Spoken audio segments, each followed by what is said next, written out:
Welcome to Hamilton County TV and the Jake Gilbert Show. Hi, everybody.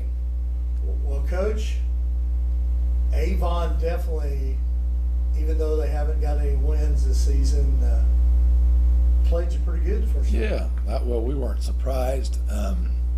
They have some explosive players, and some guys made some plays. We were excellent on special teams. We were really good on offense. I think we were like 11 for 14 on third downs, but they just made some explosive plays. Defensively, we were not bad. We just gave up two cataclysmic plays to one of the best players in the state. They've got Christian, their wide receiver. He's just a next level explosive guy, and he ran a reverse and cut back on us that led to a touchdown, and they caught a deep bomb that was a score. And we knew going in we just couldn't quite stop him. So kudos to Avon, but kudos to our guys. It was a kind of game that felt like we were the better team, but we allowed them to hang around a little bit and couldn't get off the field a couple times. And when you give extra opportunities to teams, they're going to hurt you. So they tied it up in the third quarter, 24-24. But then from that point on, we kind of distanced ourselves and ended up winning by 21 points. So it was great for us to have to fight through some adversity on the road and beat a good Avon team. I think it's the first time we've ever beat them back-to-back years. Well, that's great. That's a great point there. And of course, this week coming up, another difficult game. In the Fishers Tigers, which is only about 10 miles away from here. So, yeah. But you'll be playing them at home, and they got a very good running back in Carson Dutch. Oh, he's excellent. Yeah, a lot of respect for Fishers. We're good friends with a lot of their staff, so root for those guys a lot. But not when they play us, because that's who we are. So, but some good friends on that staff, and wish them nothing but the best. And I think they do things the right way. So we respect and admire their program. But we'll come to play. We'll be ready. I think that they're a good football team. They're giving up about 19 points per game. That's solid. Coach Judd's been there defensively for a long time, and he knows how to defend us. Coach Sheldon, special teams coordinator and linebacker coach. And so they'll play good defense, and then Coach Funk will use the weapons they have. The tight end and the running back are excellent players, and so I'm sure the ball will be in their hands quite a bit. Coach, let's talk a little bit, because you mentioned sometimes we get hung up on stats and all that kind of stuff, but talk a little bit about, you mentioned about the closeness that you are with some of the coaches there, and it's that way throughout the Hoosier Crossroad Conference, and especially when you got your conference is half of this county. Okay? Sure.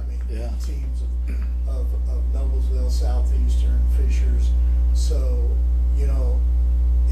sometimes it's difficult on a coach, because you basically all know each other's philosophy. And like you said, Coach Funk is new. Okay, this is what, his second year, right? Second year, but his staff has been around for a while. It's the same thing you run at Noblesville, some of the things like that in Southeastern. So, a lot of similarities. So sure. How difficult is that sometimes, scheming as a coach, to come up with new material, right? It's hard, because you feel like they know you so well, but then on the flip side, it makes you nervous to play any team a second time. So knowing that we're going to have to play these same teams in the sectional, Noblesville, HSC, Fishers. So you got to play somebody. That's who we're around. That's who we should play in the sectional. But you kind of have it both ways as a coach. You try not to be a pessimist, right? But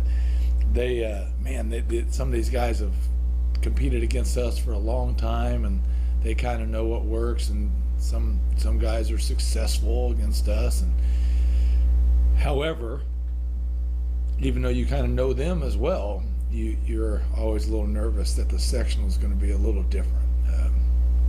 So maybe that's just the worrying that goes along with coaching. But they're good coaches. Coach Funk, I thought that was a great hire. I like him a lot. We're friends. And I could think Coach Kelly's an excellent football coach at HSC. So he's been in our conference for a long time because he was a long-time assistant at Fisher's, and he and I have coached against each other and alongside each other at camps for years and years. So he's younger than me, but man, that guy's a good coach for sure. And then Noblesville, so all three of these guys, you know, are just in their second year. I guess that makes me old for sure. But Coach Sharp and what he's gotten going, they took a huge step this year from last year. So good guys, a lot of improvement. I'm sure that they'll be closing the gap quickly because they're working hard. I know for me, the two jobs I've had, year 3 has always been the year that we took kind of a big step. I hope that doesn't happen for them, but we'll have to be prepared for that. But we'll play this year first, and so excited to play Fishers for the chance to win the conference this Friday. Absolutely. Well, Coach, I know you're playing at home this week, so last regular season home game for you. Then you'll go down to Franklin Central, and then you start a new season. Which, you can't look forward. You can't look forward there. But we have goals, but we don't want to get ahead of ourselves. Right. So the first thing to check off the list would be to win the conference. And if we win Friday, we win the HCC. And to do that 2 years in a row, we've only won this conference twice in our school's history. The year we won the state championship, we didn't win the conference. We were second. So it's a big deal. We're trying to make it a huge deal for our guys. We actually have a chance to even sweep the conference 2 years in a row, which I don't think has ever happened. And so we're pretty focused on Fishers right now. Now the draw is Sunday. That's always a challenge once the draw happens, to keep your kids focused on opponent number 9 when they're looking to hit the sectional. That's human nature, but but I think for this week, hopefully we know we play a very good Fishers team, and the conference is on the line, so hopefully we'll be locked in. Okay. Well, thanks a lot, Coach. I appreciate it. Appreciate the interview, and I guess we'll see you next week. See you next week. Go Rocks.